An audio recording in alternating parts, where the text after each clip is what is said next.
যে চুক্তি হচ্ছে জুলাই সনদ অনুযায়ী সেই চুক্তি হতে পারে না। আজকে বন্দর চলে গেলে আমাদের হাজার হাজার শ্রমিকেরা বেকার হয়ে যাবে। চট্টগ্রাম বন্দর এবং বাংলাদেশ যে একটি সামুদ্রিক অভিনব করতে যাচ্ছিল তার ষড়যন্ত্রের জন্য আজকে আমাদের বন্দর করছে পায়তারা করা হচ্ছে, লিজ দিয়ে দেওয়া হচ্ছে। তার বিরুদ্ধে আমরা প্রতিবাদ চালাচ্ছি, আমরা দেশবাসীকে আহ্বান জানাচ্ছি, সবাই এগিয়ে আসুন, আমরা ঐক্যবদ্ধভাবে এর প্রতিরোধ করব।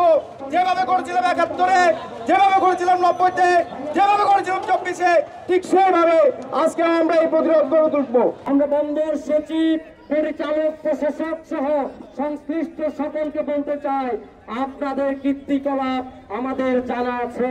সবুজের ভয় দেখাবেন না, বরখাস্ত করার ভয় দেখাবেন না। যদি ভয় দেখি আন্দোলন দমন করতে চান, ভবিষ্যতে এখনের চাইতে তীব্র থেকে তীব্রতর আন্দোলন আমরা রাজপথে গড়ে তুলে আমাদের আন্দোলনকে সফল করে তুলবো ইনশাআল্লাহ। যে আমাদের যে আন্দোলন, আমাদের মূল লক্ষ্য হচ্ছে আমরা বন্দরে কাজ করব। আমাদের কোনো দুষ্কৃতি না থাকার কারণে তারপরে আমাদের বন্দর থেকে আমাদের কাজগুলি নিয়ে যাচ্ছে। কেন নিয়ে যাবে? আমরা ৫৩ বছর আজকে বন্দরে পরিশ্রম করতেছি। এই বন্দরকে আমরা তিলে তিলে করে বন্দরকে সুরক্ষায় রেখেছি। বন্দর সচল আছে, বন্দর লাভজনক। এখন কেন বিদেশিকে দেওয়া হচ্ছে সেটা আমাদের মাথায় যাচ্ছে না। আমরা শ্রমিকেরা কি পাচ্ছি? আমাদের ন্যায্য পর্যন্ত আমরা পাচ্ছি না। আজকে বন্দর চলে গেলে আমাদের হাজার হাজার শ্রমিকেরা বেকার হয়ে যাবে। আমরা কোথায় যাব? কার কাছে যাব? বিদেশিকে দেওয়া মানে আমাদের শ্রমিক সংগঠনগুলি শ্রমিকেরা আমরা কিচ্ছু পাবো না। আমরা ছেলেবেলে নিয়ে কষ্ট পাবো। আমাদের শ্রমিক সংগঠনের কোনো দোষ নাই, কোনো ত্রুটি নাই। আমরা সবসময় বন্দরকে সচল রেখেছি। প্রায় ৩২৪ ঘন্টা পরিশ্রম করে আমরা বন্দরকে সচল রেখেছি। আজকে বন্দর যখন দিন দিন লাভজনক প্রতিষ্ঠান হচ্ছে, তখন বন্দরের উপরে এক ধরনের চক্রান্ত শুরু হয়ে গেছে। বন্দরের চেয়ারম্যান এবং বন্দরের যে প্রধান প্রকৌশলীর সাথে আমরা বসেছিলাম, সেই জায়গাতেও আমরা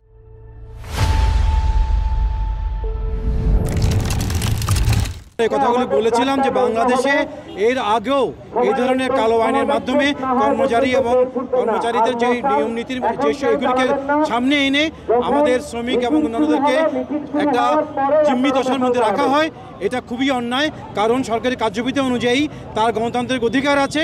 কারণ সেও একজন স্টেক হোল্ডার, সে মনে করে যে তার যেই সংস্থা সেটি যদি ভালোভাবে না চলে, সেখানে যদি কোনো অনিয়ম, দুর্নীতি এবং দেশের বিরুদ্ধে যদি কোনো অবস্থান নয়, তাহলে তার অবশ্যই তার নীতিগত জায়গা থেকে সে রাজনৈতিক বক্তৃতা সে দিতেই পারে। সুতরাং সেই জায়গা থেকে আমাদের শ্রমিক ভাইরা তাদের কথা বলছে। সুতরাং তাদের উপর যদি কোনো অন্যায় হয়, সেটি অবশ্যই সাধারণ জনগণ, কারণ আমরা মনে করি যে চুক্তি হচ্ছে জুলাই সনদ অনুযায়ী সেই চুক্তি হতে পারে না, নাম্বার 1। নাম্বার 2 হলো যেই ব্যথা, যেই দুর্নীতির কথা বলা হচ্ছে, সেই মাথা ব্যথা হলে মাথা কেটে ফেলবে, এই রকমের বিচার, সেটাও এক ধরনের এখানে অন্যায়।